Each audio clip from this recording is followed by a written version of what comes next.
Moikka! Me ollaan varhaiskasvatuksen sosionomit Tatu ja Tiina-Maria. Me tultiin Siilinjärvelle töihin Vaka-tukihankkeen myötä. Meidän toimialueena on kaikki Siilinjärven päiväkodit, lisäksi avoin varhaiskasvatus ja perhepäivähoidon asiakkaat. Meidän tarkoitus on tarjota pienten lasten vanhemmille mahdollisimman varhaista tukea perhearjen haasteisiin. Katsotaan seuraavaksi, millaisissa tilanteissa meidät voisi pyytää apua. Yksi, mikä vanhempia paljon mietityttää, on lapsen tuen asiat. Voi olla, että vaikka jossain varhaiskasvatussuunnitelmakeskustelussa tulee puhetta, että lapsi tarvitsee päiväkodissa tukea erilaisiin arjen asioihin ja vanhemmalla ei välttämättä olekaan ihan käsitystä sitä, että mitä ne tuen asiat käytännössä pitää sitten sisällään. Ja tässä me voidaan varhaiskasvatuksen sosionomit olla sitten apuna.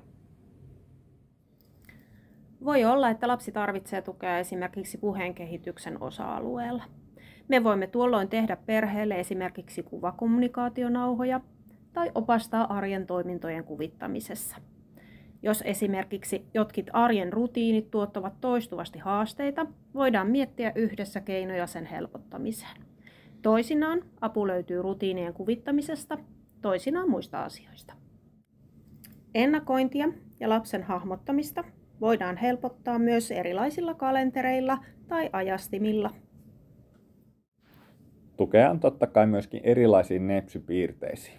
Ehkä sä oot huomannut, että lapsella on voimakasta jumittumista pieniin asioihin, ehkä vaikeuksia keskittyä, tai lapsi kuormittuu joko sosiaalisista tilanteista tai vaikka aistiherkkyyden vuoksi. Nepsypiirteisen lapsen kanssa arjen rutiinien suunnittelu ja oikeat apuvälineet voi antaa lapselle tukea hänelle haastaviin tilanteisiin. Sosionomeilta saa tarvittaessa tietoutta nepsypiirteistä ja vinkkejä arjen tilanteisiin. Myös erilaiset haastavat kasvatustilanteet kuormittavat usein vanhempia. Ehkä lapsella on voimakasta uhmaa, ja joskus omankin lapsen kanssa temperamentit voivat aiheuttaa toistuvia yhteenottoja.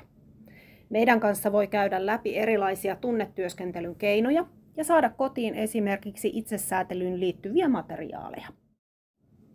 Tai ehkä teidän illat on sirkusta ja lasten nukkumaanmeno meinaa venyä kerta toisensa jälkeen tosi myöhäiseksi. Myös uniasioihin on paljon vaikuttavia tekijöitä, joita käydään mielellämme läpi vanhempien kanssa. Yhdessä voidaan myös harjoitella esimerkiksi rentoutusharjoituksia iltoja varten. Tässä on vasta muutama esimerkki ja vielä lukuisia jäi käymättä läpi. Ehkä sä oot itse uupunut ja vanhemmuus tuntuu sen takia haastavalle. Ehkä kaipaat apuja ruokailutilanteisiin ja lapsen tutustumiseen uusiin makuihin. Ehkä kaipaat tietoutta erilaisista palveluista tai vammaistuista, joita sun perheelle voisi olla saatavilla. Ehkä teidän perhettä on kohdannut jonkunnäköinen kriisi ja kaipaat tukea sen käsittelyssä lasten kanssa. Meihin saa rohkeasti olla yhteydessä suoraan tai pyytämällä yhteydenottoa lapsen päiväkotiryhmästä. Mutta miten tämä työskentely sitten käytännössä tapahtuu? Usein vanhempien kanssa me sovitaan, että me vieraillaan ensin päiväkotiryhmässä.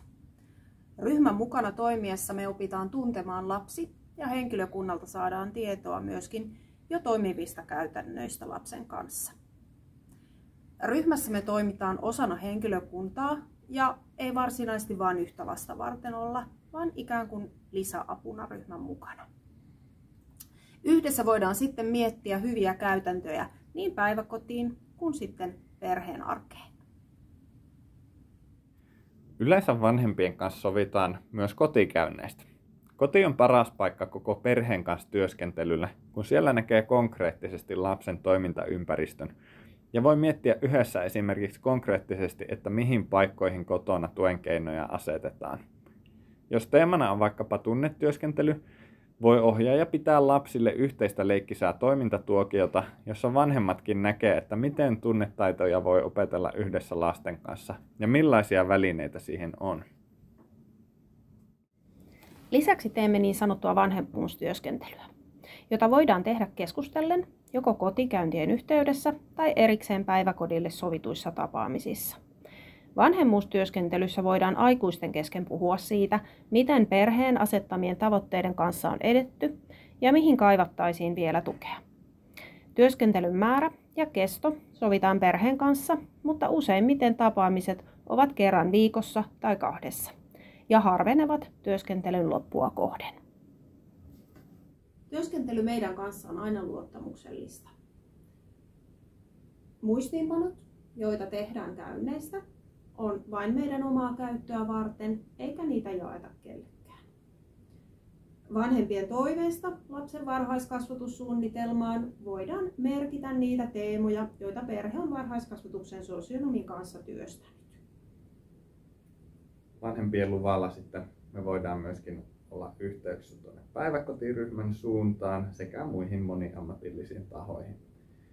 Ja sitten jos perhe tarvitsee tiiviimpää tukea tai toisenlaista tukea, niin sitten me voidaan yhdessä perheen kanssa suunnitella, että mistä sitä tukea lähdetään hakemaan. Mutta olkaa rohkeasti meihin yhteyksissä.